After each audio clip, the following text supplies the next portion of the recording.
May ilang tradisyon at paniniwala para sa bagong taon ng patuloy na sinusunod ng mga Pilipino. Kung ano-ano yan, alamin natin sa report ni Mary Rose Rosero ng Radyo Pilipinas. Matapos ang pagdiriwang ng Pasko, kasunod ito ang paghahanda ng mga kababayan natin sa pagsalubong ng bagong taon. Maingay, makulay, masaya. Hindi yan mawawala sa ating kinagisnan na pagdiriwang ng bagong taon na ayon sa ating kasaysayan, ito ay pinagsamang kulturang Espanyol at Tsino. Maraming pamahiin ang mga Pilipino sa pagdiriwang at pagsalubong sa bagong taon. Ikaw, ano-ano ang mga tradisyon sa pagsalubong ng bagong taon ang ginagawa mo? Paghahanda ng mga bilog-bilog na prutas sa pagkainan. Nakagawa na namin ang maghanda nito dahil sa paniniwala na magbibigay ito ng swerte.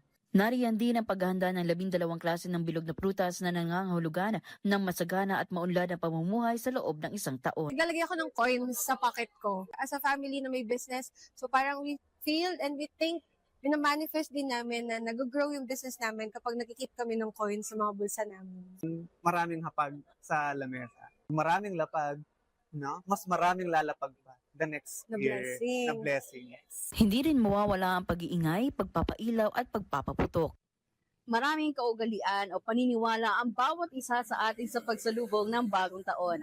Mga nakasanayan na minanampan natin sa ating mga ninuno.